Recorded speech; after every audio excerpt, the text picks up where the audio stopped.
Assalamu alaikum wa rahmatullahi wa barakatuhu. Welcome to another podcast episode on Scope. And I don't want to get emotional. I really don't want to get emotional. It's alright, let it go. So I just needed to be here for me, inshallah. Yeah. This is a very, very, very, very happy day for me. Because walillah alhamd, I finally have people that are not some of the NHS finest. And because we are being this is the official setting and I'm being recorded, I can't say any more about them. But alhamdulillah, they're not here today, and we are privileged, every single one of you, yes, and me, especially me. Yeah, we are privileged to have some very, very important guests today. Inshallah, we have an incredibly insightful and thoughtful conversation today, and I am joined by the Honourable Dr. Liban. Dr. Walaikum Salam. Lovely to meet you. Brother. This is the kind of doctor I want. Okay, this is the doctor I want. Inshallah. رأسك حبيبي. Inshallah, learn. My brothers. Arabic, man. The other brothers. Inshallah. رأسك, yeah. Try to learn. Inshallah. Yeah. And we have our dear brother, brother Ahmed. Welcome, bro. Lovely. I'm a doctor. It's good. We've had enough of it, bro. We've had enough of it, bro. Lovely to have you on, bro. Thank you for coming on board. So inshallah, the topic of discussion today is going to be what we wish we knew before we got married. Yeah. So just kind of an insight into, what maybe misconceptions people have before they get married, or some of the lessons that, we learn, because, it's a massive jump from theory to practice. Yeah. You know what I mean? From being in a position where you're hearing things secondhand from other people telling you this and that and this and that, and then being in it yourself, of course, is a completely different experience. Yeah. So before we get into it, it's a little bit of icebreaker. حركات. a little bit mismatched, yeah? Yes. I came across this question. I thought it would be interesting. All right. I'd love to hear your takes on it, yeah? Okay. Which is effectively, if you could go back in time, okay, and give your single selves one piece of advice about anything. Yeah. It can be marriage related, it can be anything. It doesn't have to be marriage related. Fashion faux pas, lessons, whatever it is. If you can give your past self a single piece of advice, what would it be? Can you start with that? let me think about it. Yeah. I gotta follow the doctor. Inshallah. One piece of advice, bro. If you think about yourself before you got married, before you felt life, before you are and became who you are, one piece of advice. If the you of right now could go back to the Liban back then, what piece of advice would you give yourself? I would have said, and don't be that hard on yourself. Ooh. Yes. Do you want to elaborate on that? And it's like I was overthinking it. Yeah. And I think maybe we will dwell more on it as we go in the podcast. Yeah. But we can say don't overthink it. Don't overthink. Yes, overthink, That's a good one. Yeah. That's not bad. Yeah. How about yourself? Just in general, it doesn't have to be at all like marriage related. But in general. You know the thing is, I have an answer in my head. Yeah. But I don't like the answer. I'll be honest with you. Yeah. Because I hear this all the time. The answer that I'm thinking about, it's a bit more nuanced and more complex than what I'm about to say. But I hear it all the time. I always cringe when I hear it. And it is when people say, be yourself, right? And when you say to somebody, oh, what advice do you have for me? Oh, be yourself. And you're like, what do I do with that? Alhamdulillah, I am myself. I'm asking for real life advice. You're like, be who you are. Yeah. No, but the thing what I'm trying to say is when I was younger, I was a bit like, I didn't want to be the star excellent person because I didn't want too much of the limelight on me. I never wanted like the A stars and this and that.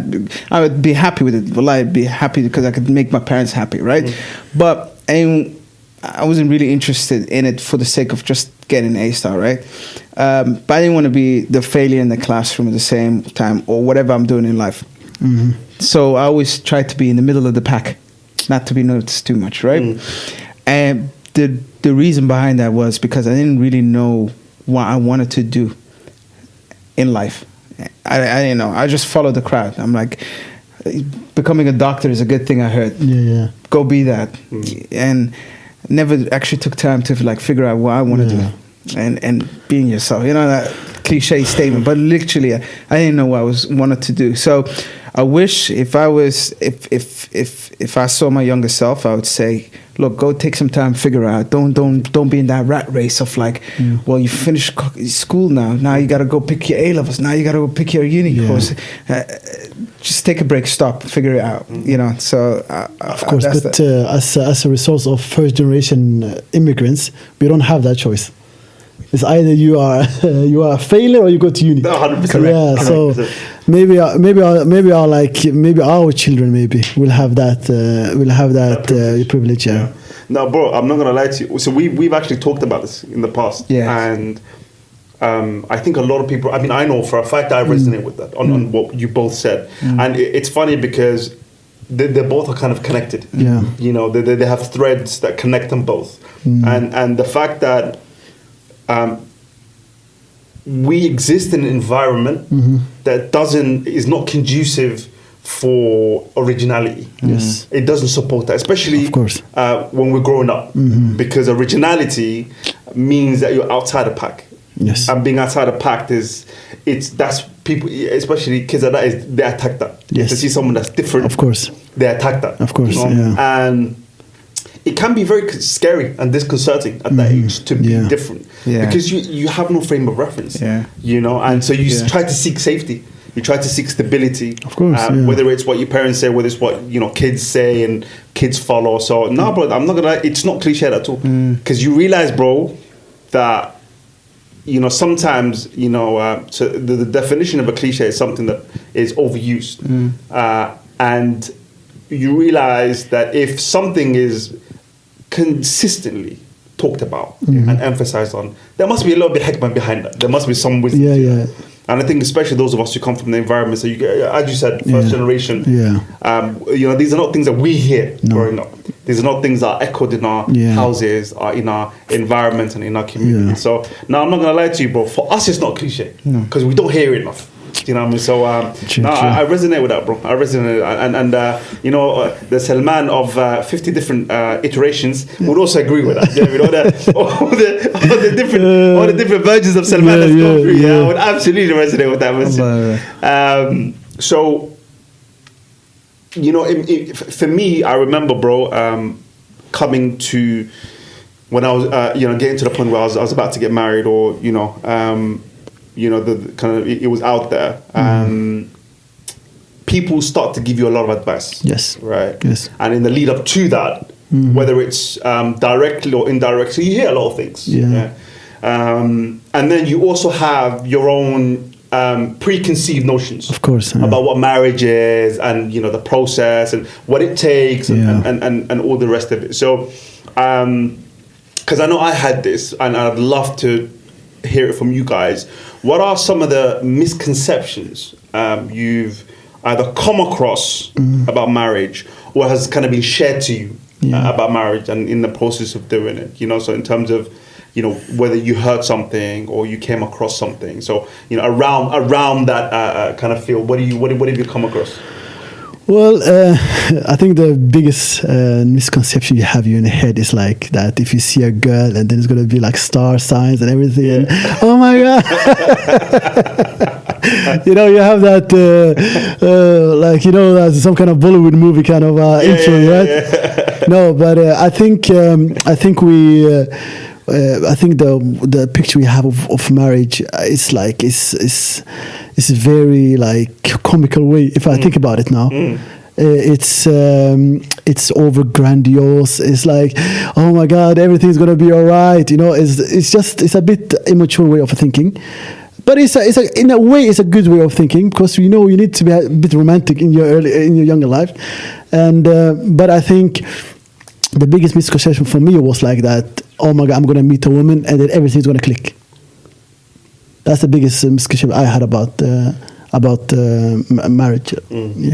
That everything is going to be all right. No, everything going to click immediately. Oh my God, this is amazing. Oh, we clicked everything like that. Yeah. But so effectively, it was over romanticized. Yes, So yes, like the it's idea over romanticized. of, the idea of it doesn't take any work. It's nothing. Yeah. You know what I mean? You just meet the person. Yes, it. And that's everything, it. Everything. Yes. Magically, everything falls into place. Yeah, you don't have yeah. to do any work, Yes. and it's just, you know what I mean. You float through, and everything's Exactly, perfect. exactly. I get that. Yeah, no, I fully love your point. Yeah. You're 100% right. And just to add to that, when you're getting married, the process of getting married, it's not something you're like, you know, when you speak to a person who's 20 years old and you say to them, hey, why don't you get married? I got a perfect person for you. Get married. And they're like, oh, I'm too young. I need to know what I'm doing in life. I need this, I need that. There's a lot of conditions. They're like, I need to wait maybe 5, 6, 7 years till I'm 27, 28, whatever, you know, whatever the age they put in their head. But the fact is, when you reach that age, it goes like this, right?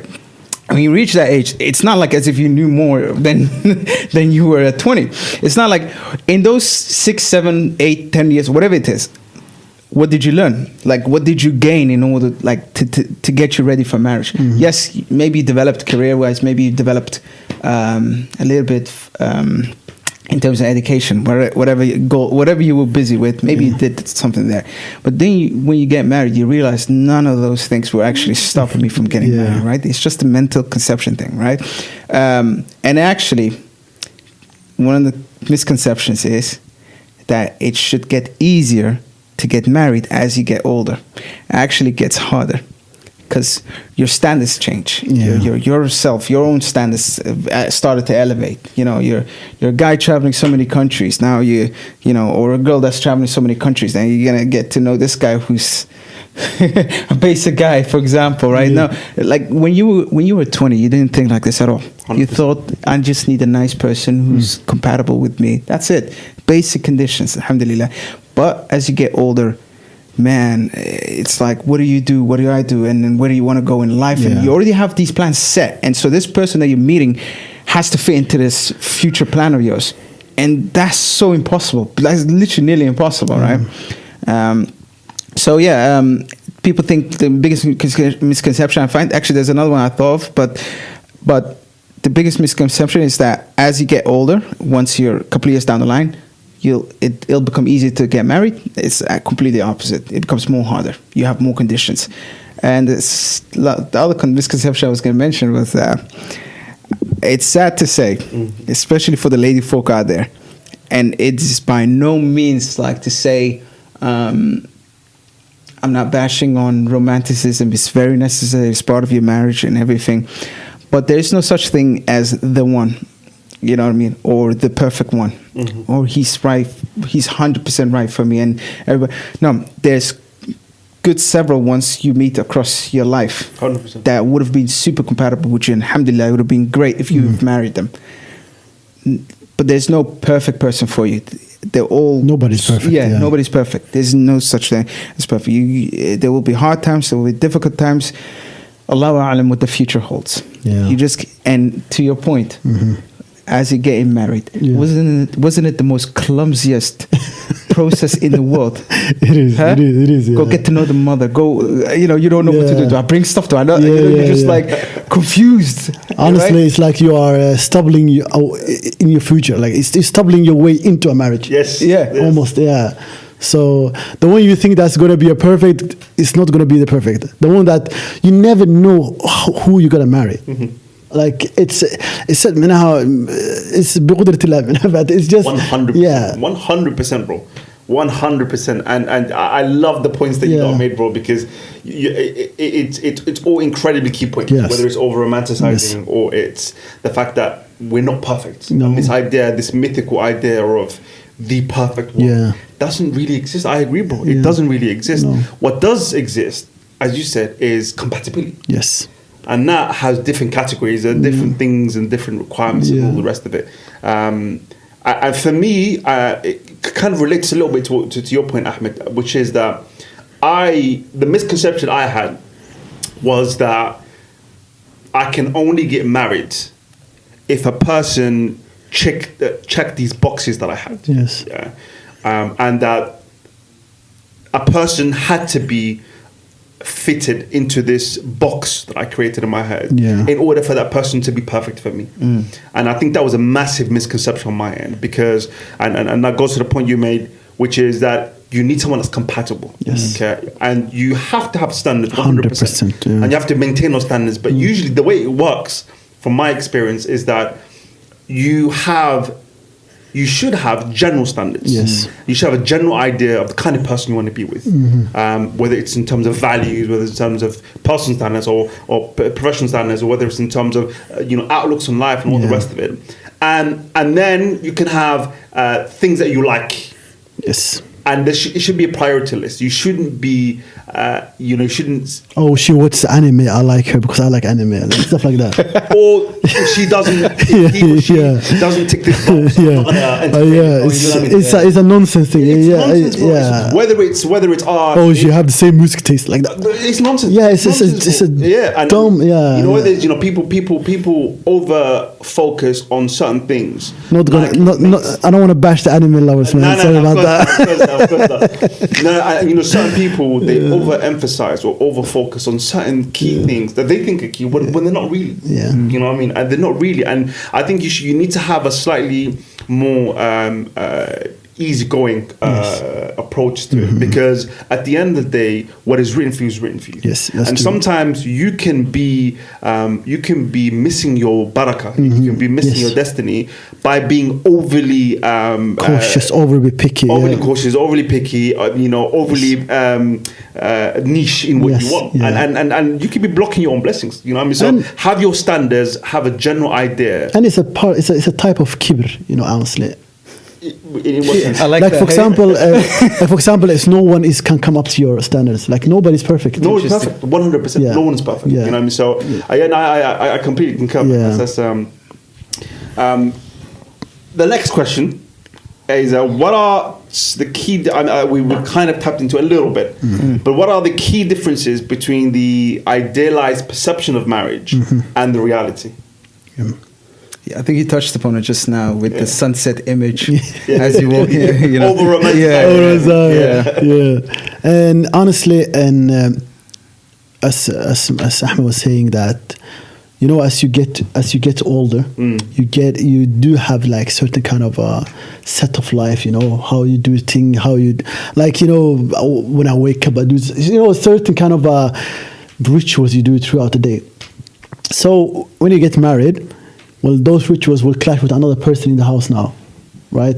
So it takes adjustments to the other person. Give me an example of those rituals, please, just so we can get the context. For example, and some people like to watch a movie when they eat, for example. Yeah. Others like to talk when they're eating, for example, right? They like to have a me and you time when they're eating.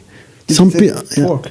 No, watch a movie. Yeah. While you're eating. Yeah. Some other people like to talk when they're eating. Talk. Yeah. Did you hear pork? I did. Yeah. English is my fourth language. Sorry about that. Subtle flex. But so people have. I like to ask these questions to every newly married person I see, and I say, what is that annoyed you the most during the first week or like in the first month, for example? So people have different kind of answers. Some people say, because a lot of people think that the annoying thing is the big things, but the most annoying things are actually the small things in marriage. So, but it takes for you to compromise on those things. You have to be, first of all, not too old in that marriage. For example, if you get married when you're in 20s and you get married when you're 40s, for example, or like late 30s, you're going to be different. You're going to be you're just going to be set in stones when you are in your 30s. Right? Setting your ways on. Yeah, you're setting your ways. Yeah. So, and those kind of things they are more realistic, right? The other things that are more realistic is, for example, and if you are and have a certain way of life, for example, when you are with somebody or you have children, for example, you cannot waste money, for example, as much as you used to do before. Absolutely. You can't do whatever you wanted whenever you wanted, as you used before. For example, like you cannot just go on holiday if you have kids, for example. So those things are like the realities of life. So if you the main issue is like you don't have to be annoyed by those kind of things. You have to accept that those things are in your life. And so it's a way of growing in your relationship. You know, some stuff you have to just leave as you're growing up.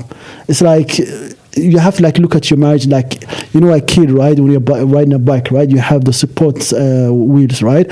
Well, you have to like grow up more again and again. You have to be more bold. No, you have to be better at cycling, like, you know, through your marriage. You have to be a better way of talking, better way of understanding each other. And you know, you have small annoyance and you have like big thing annoyance, and those kind of things you understand while you are in your marriage as it goes further. So it's a learning curve. So the idea of flexibility is very important. It's very, yeah. You said what I was saying for 5 minutes. You said it in one word. I wouldn't be able to say if you hadn't given me the flexibility, accommodating.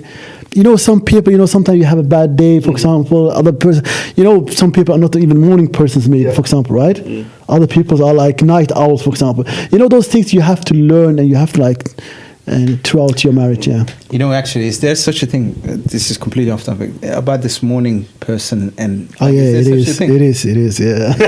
Honestly, I've not seen it before. Is there such a thing? Yeah, it is. So you're like two different type people. A's and type B's. There are people. I know people that like they can't function in the morning. No, they're angry till they're like in the noontime. okay, cool. And all of a sudden they become they become a normal. To make sure if the person is morning person.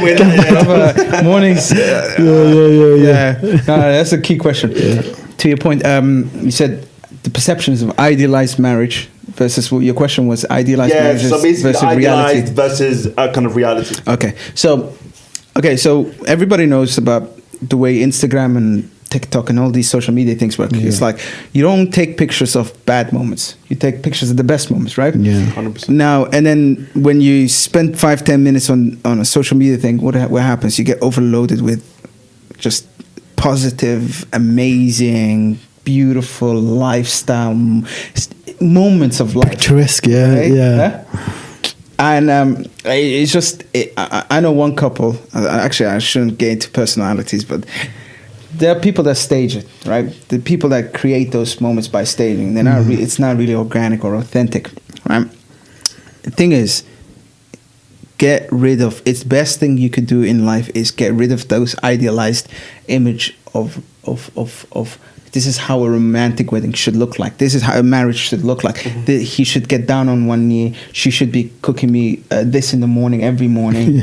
Get rid of all of those things. Create your own version of what you think is an amazing. Have your own standards. Have your own standard.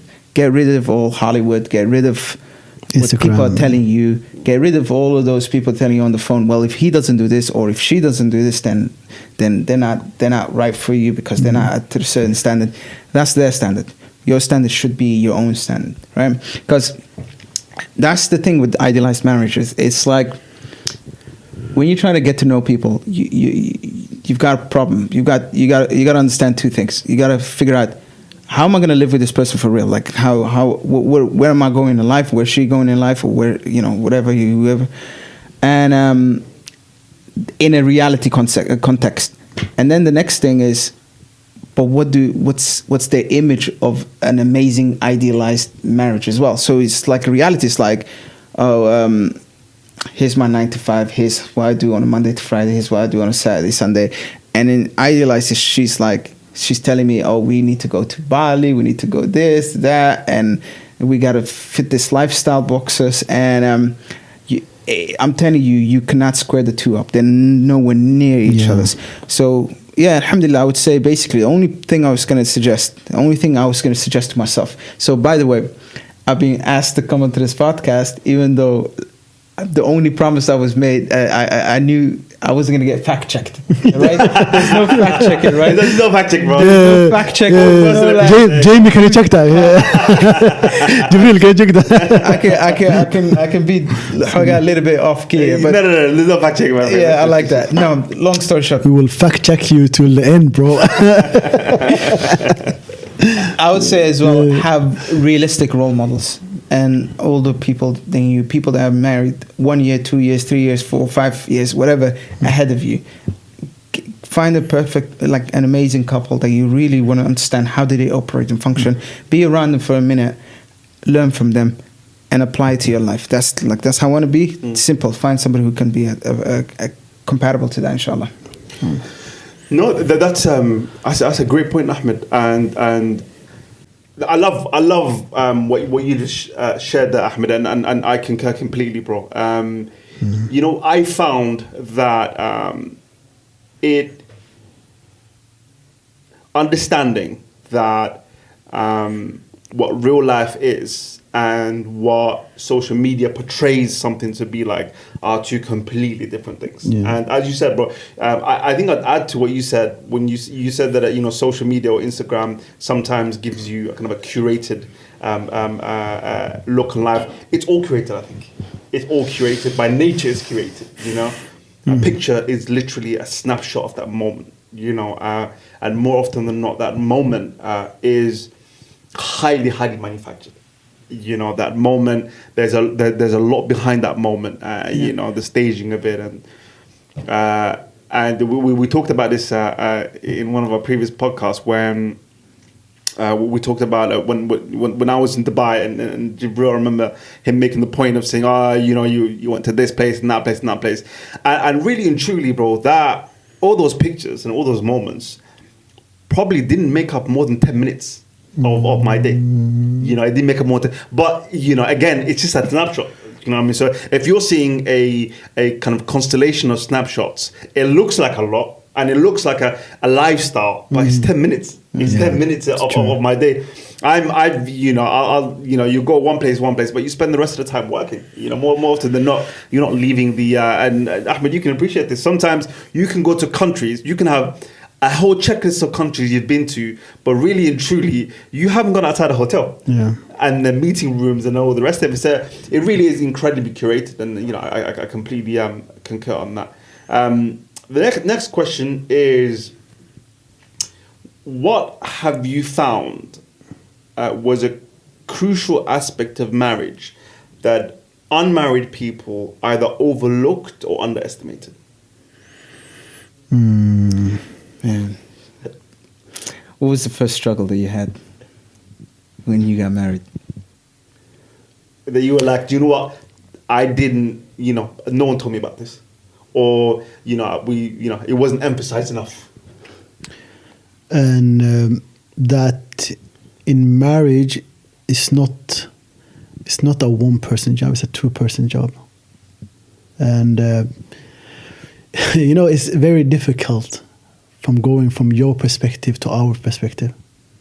It's a very difficult, and I think you have to like, nobody can, you can learn about it, people can tell you about it, but when you actually set your foot after going from the marriage and wedding, everything, you're like, you know, when you like actually it's only you and her in the house or in the apartment, that life, like from then on, then was your real life starts, right? So, and your marriage is a two people's job. It's not a one person job. That's the biggest adjustments you have to do in a marriage. I think so. So being in the position where you really, and I think that's where empathy comes in, yes. right? So being in a position where you can really look at it from other person's perspective, and then accepting that it's not just you. Yeah. And even if the other person has maybe ideas or opinions or approach that you might not understand, it's not necessarily about you having to understand. Yeah. You have to accept.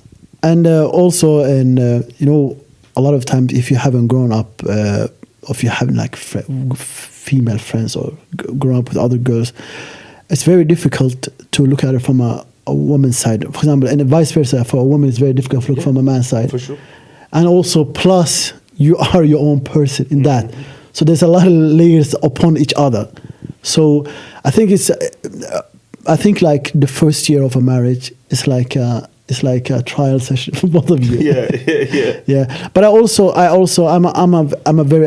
a very much advocate of talking for a long time. A lot of people say talk very little and then get married.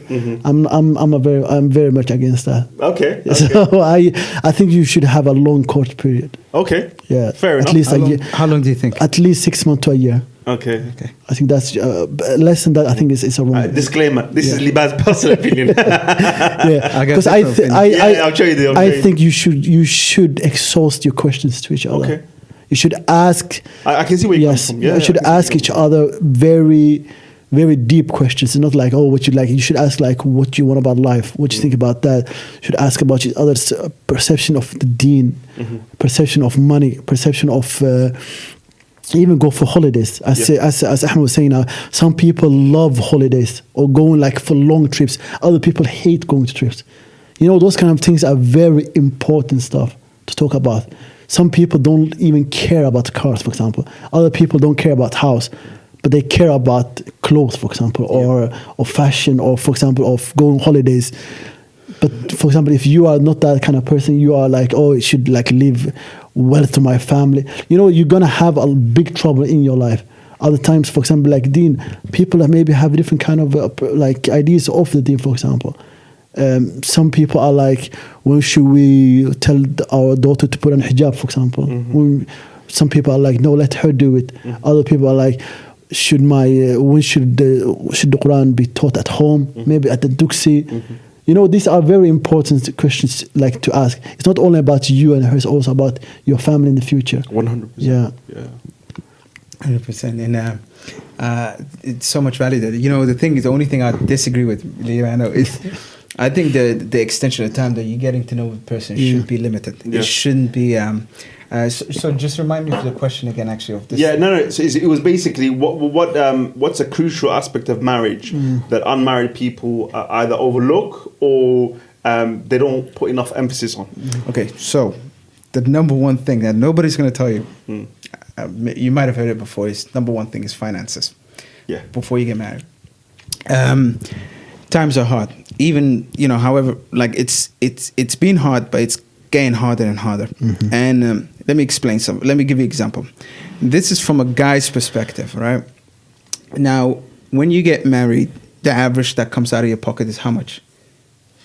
On average, even if you're trying to do it budget conscious, it's about 15, right? 15K, like 10 to 15. Oh, I thought a person alone. From the guy. Yeah. You want to get married. Yeah. The hall itself costs like 7, whatever, 8, and 10 to 15 will come out, right? And a lot of us, what we sorry, you mean the marriage costs from their marriage? Yeah, to get married, average 10 the to wedding, 15K. the wedding. Okay. Yeah. So on average, let's just assume that it costs around that much. That's a fair. Okay, so what we do then is we're like, okay, I'm getting married next year. I don't have that money, so I'm going to do this. I'm going to do a youth or a hekbet, or like the So you start doing that. So that's like what, £500-600 a month that you're going to be taking out of your pocket. All right. Remember, you get married in a month or two. You got that money now. You just pay it out of your pocket straight. So you're going to pay £500-600 a month. Then you got rent to pay, which is another deposit. I don't know if you can put a screenshot of what the current rent prices are for a 2-bed in Birmingham on screen, so we can all see. We'll do some kind of magic. Just a regular house in Birmingham, 2-bedroom apartment. Yeah. Just see that price. Yeah. You're paying that rent price plus the £600. Yeah. You're looking at basically all your wage gone.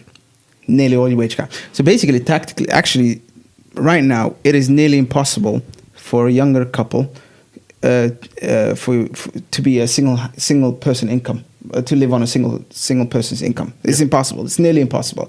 You gotta earn in the high 50s, 60s to make that happen, right? So long story short, nobody talks to you about saying, hey, have you your finances is going to be a big issue. What can we do about it? That kind of stuff, right? And so that's one thing that I would say to any unmarried person. It's like, get the finances right, because in the first year, imagine all you're doing is working 2 shifts. You're just working hardcore overtime, and she's struggling, you're struggling. It's not a fun way to spend your first year together, right? It can make you stronger, though. Not gonna lie, you can learn so much about each other through difficult times. But just to let you know that. So for the women folk out there, just know that this is what we go through from the guy's side. Alhamdulillah, many of us succeeded, but a lot of it's going to be harder from now. A lot of managers fail because of finances. One of the biggest reasons that they fail because of that. All right. So, second thing is about the point about getting to know a person. I think you should. I used to believe you have to spend 18 months talking to a person. And I've done that so many times. Talking 18 months, 2 years, no problem. Done it so many times, right? And then at the end, you're like, guess I'm not marrying this person next. And then you're like, but I just wasted so much of my life, right? Like, and you're like, I could have done this in 2 months, 3 months. Yeah. Couple of conversations. And I'll tell you something as well. So in my job, we do something called user experience, user research. So we investigate user behavior. And we do this for business, right? What people say they are and how they think differs than what they really are. Yes.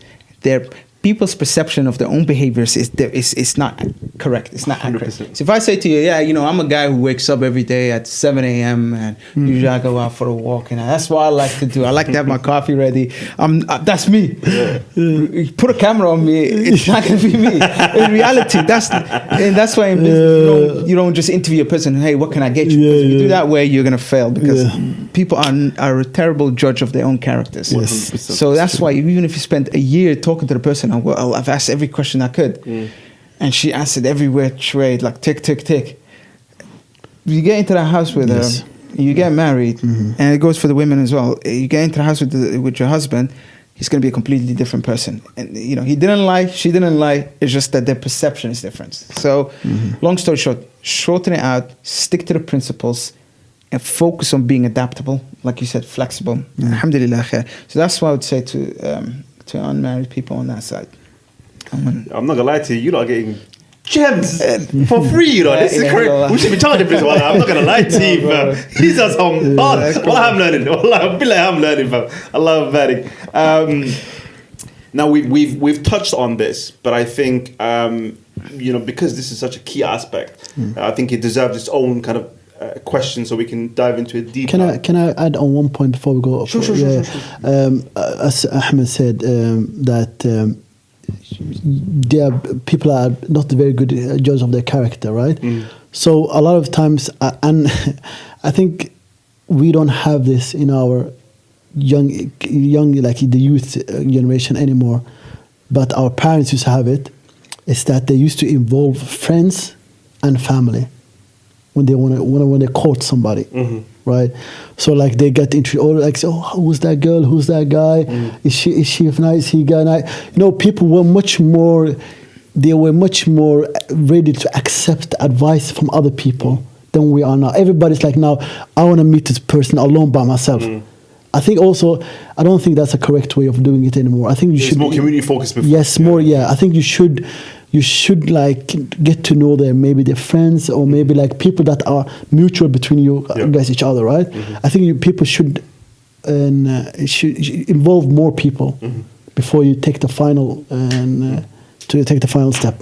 I love that because Wallah subhanallah Ahmed, I was thinking, okay, how do you provide contingencies for that? For the fact that we are terrible judges of our own character and our own who we are. How do you control for that? And I think the man gave a perfect example. One example from the Seerah, Prophet Sallallahu Alaihi Wasallam, there was a woman that came to her and she said, I think it was one of the Sahaba, I think it was Muawiyah, and she said, I want to marry him. So I'm paraphrasing now, but he said that he's not nice to his women, so I wouldn't advise you to marry him. So even there was another time, there was another Sahabi asked him about. He said, "Oh no, he's not very. He doesn't give his women money. He's a miserly. So I wouldn't advise him to." But both of them, they still married those men. But they even included. Of course, Prophet ﷺ, he's a great third party, right? But it shows you that people used to ask each other about other people. Even, for example, when they want to give a daughter to another Sahabi, or for example, right, they used to ask the people around. Even they were one of the best people among those people. They still used to say, "I'm going to marry my daughter to him." Maybe they're good compatible. Maybe they're not good. People always used to ask each other more. I think so. this just chatting around, but just DMing straight to people, it closes you off of a large information of other people. Like people can give you 100%. So I see, yeah. There you go. So you got query and answer straight away. Yeah, listen, I'm not gonna lie to you. We should start charging for this, bro. We can't be giving this gems away for free. You know what I mean? All we're doing is we're sharing our struggles. That's all it is, right? So, and other people struggle. What we have found out. We're experts or anything like that. Yes. No, 100%. We're not getting fact checked. That's it. And that's why I think we were very deliberate in not going down that route, because we could have brought a share or something, but it's not really about that. I think it's really important. I think people find relatable people relatable. Yes.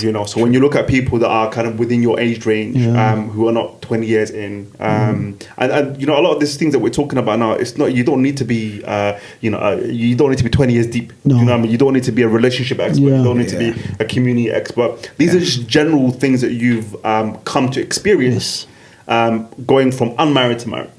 So just literally taking that step and realizing things about how you were thinking when you're unmarried, and what lessons and what insights you can give to that version of you, or to whoever is in that position. So I think for that, we were more than eminently qualified, because we're not advising people on what to do. We're just giving advice to ourselves and how we were, and maybe some of the misconceptions that we had, and just bringing that to light. So for that, I think you guys are the perfect guys for that. So as I said previously, or just before, I said we can't touch upon this topic, but it deserves its own question in order to engage with it, in more depth, and that's the fact that communication is often touted as the cornerstone of a healthy marriage. How has your perspective of communication evolved as you've learned more about the dynamics of marriage? Yeah, so communication. So I want to split it up into two for this section, just into two. So communication before marriage and after marriage, right? If you want to focus on before or after or both? I think focus on after. After, okay. Yeah. All right, so you got married and we're living together. Pretty quickly a baseline gets established. Your mannerisms, your behaviors, the way you communicate, when you don't communicate, all of that kind of gets transmitted quickly, right? From the beginning, the person gets a read on you, right? So you understand your husband, how he starts behaving, and you understand your wife, how she behaves, right? And the thing about it is that communication is one of those skills. Forget marriage. Communication is one of those skills you will forever need to continue to improve. All right. So whether you're a business person communicating in front of 1,000 people, that takes the time to get there, right? Not a lot of us are there, right? Whether even communicating effectively at workplace or anywhere else in life, you just need to continually get better at it, right? And so it goes in marriage as well, right? In the beginning, I would recommend the main challenge is to minimize or reduce the amount of miscommunications, right? And when that happens, how do you deal with it, right? So communication is like one of those. So a miscommunication, you can react to it different ways, and it happens generally in most instances because men and women, oh my Lord, we communicate so differently. Oh, brother, say that one more time. Say that one more time. Subhanallah. Say that one more time. We need. The thing is, either we're behind. Or they're in a different. I don't understand. Something. I think it's just different. It's just different. We are fundamental. The book title, the Men from Mars. Men from Mars. It's 100%. Yeah. Just if you take that as a premise, it's gonna solve so many issues for yourself. Yes. If you the premise of this person fundamentally thinks, communicates, and operates differently from me, it will save you a lifetime of pain.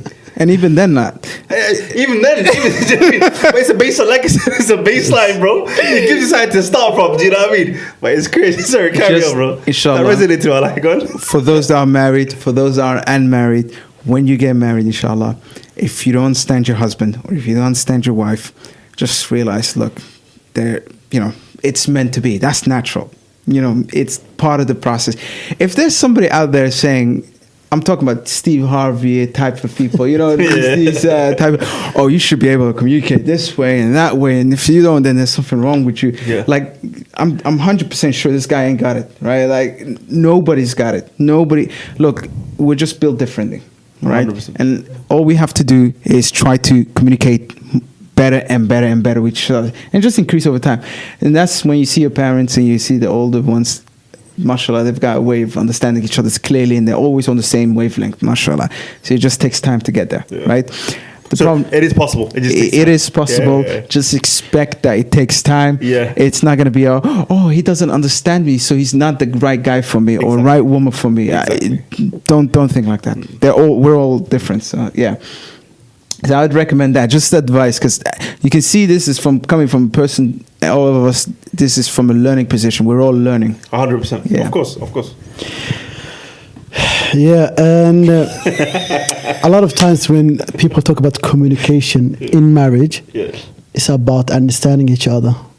But I also think you should add, there's something called gift of the gab, right, in English, right? Yeah. And in Somali we call it afmi shar, or like silver tongue, something like that. It's basically, I think as a man, we need to develop not only like communication, not only to understand, but also having just conversations with your wife. You don't have to always be serious or talk about what you're gonna buy. No, you just have to sometimes learn to talk about nonsense.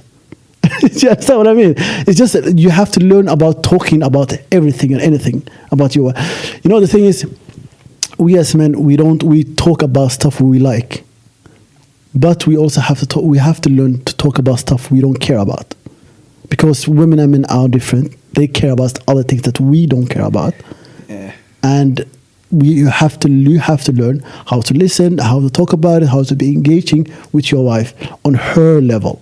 Right, and she also has to learn how to be. But the thing is, with the women, they learn at a very young age to be, in so Arabic they call maskhara. They know how to. They know how to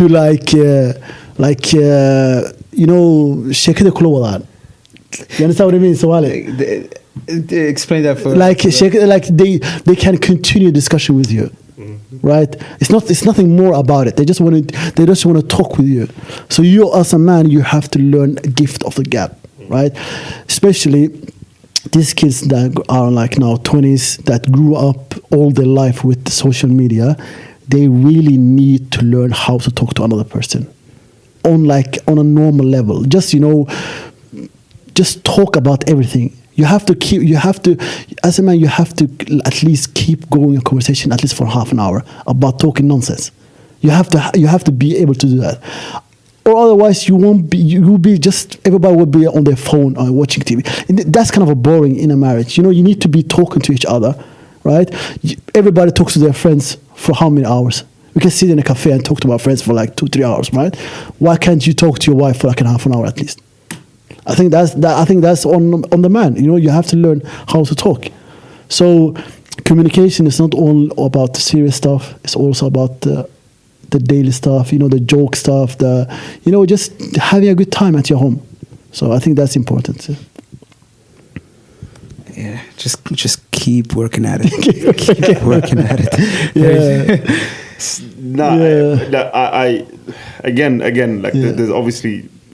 What do you think from your side, Salman? There's not really much to add from that, because I think you guys, what was really interesting, I think, is you both approached it from a different perspective, which is really, I think, interesting for a lot of people. I didn't think about it from the perspective you mentioned, Liban, but I really like the idea of understanding that we have different ways to communicate. Yes.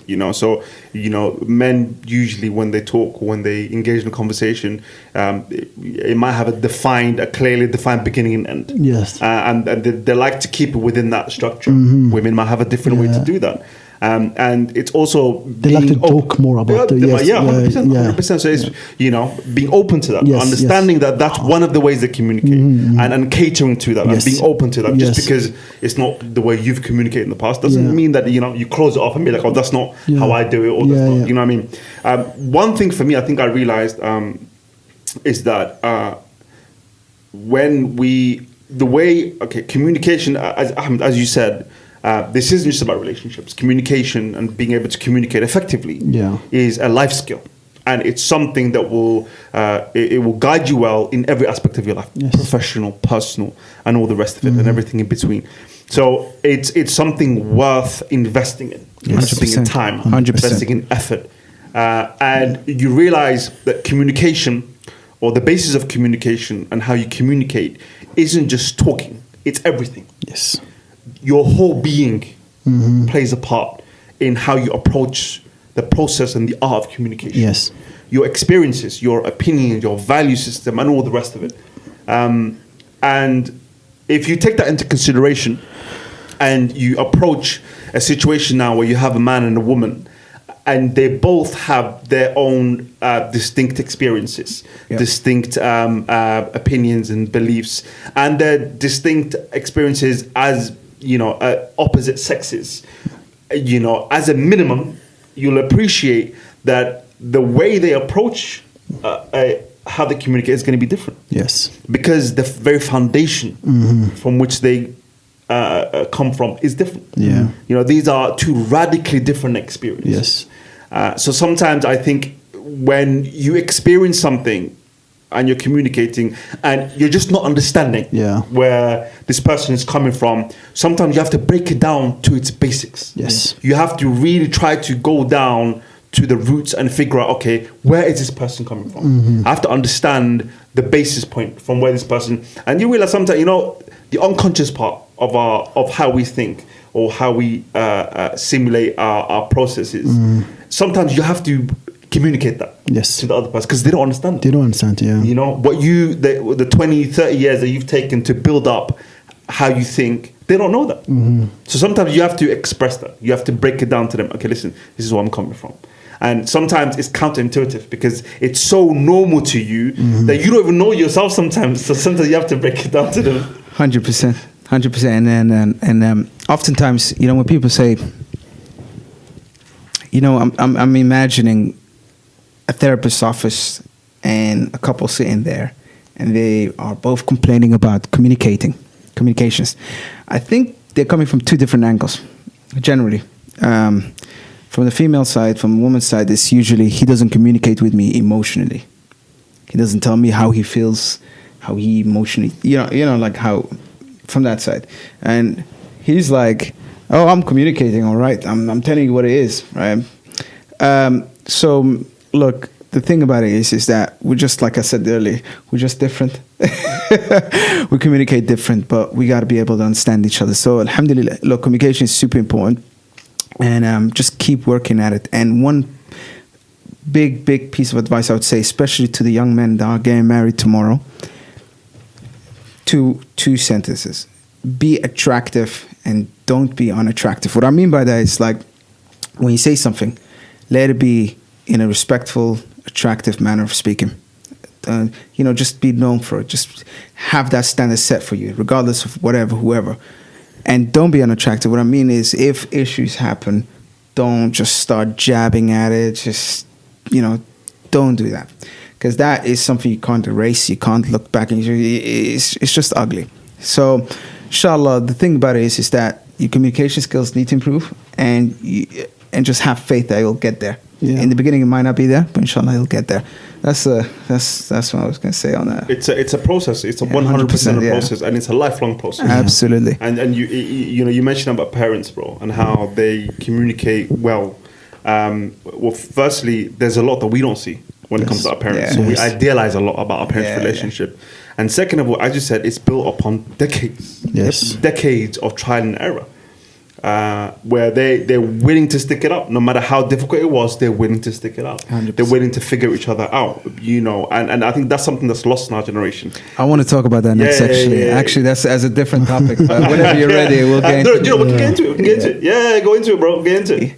Yeah. So the thing is, just something I wanted to get off my chest with regards to marriage today is that it's a dire state. It's a really bad state right now. Statistics, and this is from Western statistics. This is not Muslim statistics. I personally believe, from my personal anecdotal, what I've seen, observed, that our statistics are even sometimes a bit worse. So one of the things is that if you're a woman by the age of 30 and you're not married, 50% of those women will never have children, like statistically. So if a woman reaches 30 and she's not married, like this is Western statistics. Yeah. With us, it probably is either worse or the same, at least. What I'm trying to say is that with guys as well, they are having difficulty finding the right partner a lot of times, right?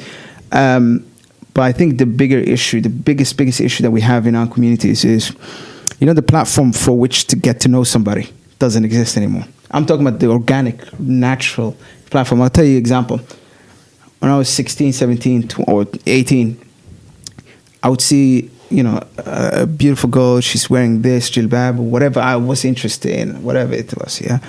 I'd see her. She jumped on the bus 51.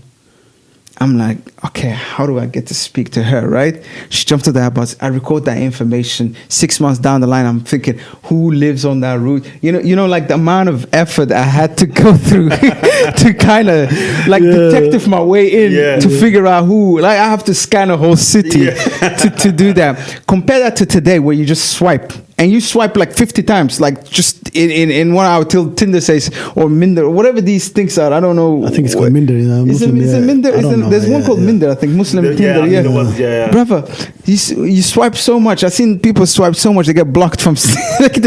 like, sorry, you have to pay to swipe more. Subhanallah. The thing is...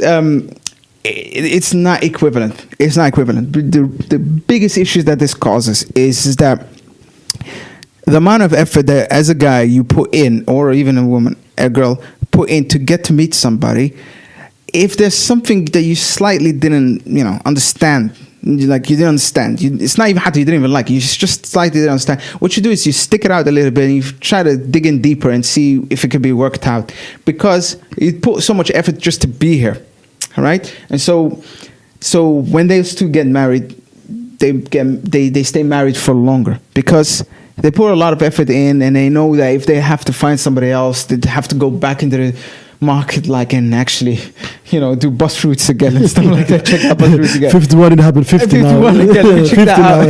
Let me try the bus 12 this time. No, but now it's like you're not it. Next. We're in a continuous mentality of next, and what happens is we have somebody in front of us, but we're thinking about the next person. You know, there's always a next option. And it's natural human behavior to always think about the grass on the other side where they can be greener.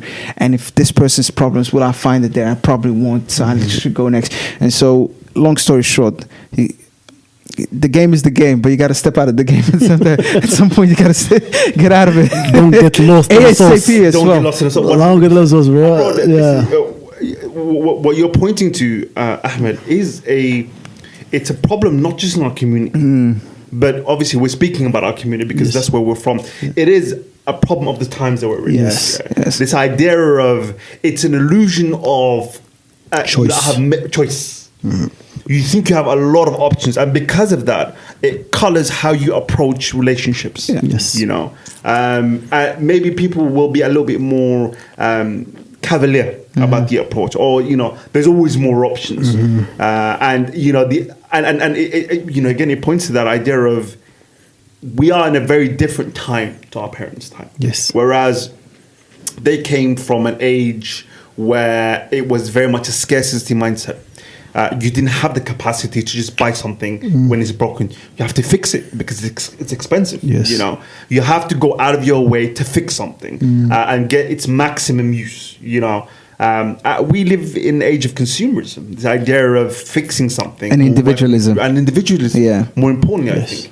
And I think the two correlate, and they impact each other in a very negative spiral. And that has an impact on how we approach relationships. It has an impact on how we see ourselves in relation to other people. Yes. And I think it's a very interesting point, and I think it deserves a whole nother episode on its own next time, inshallah.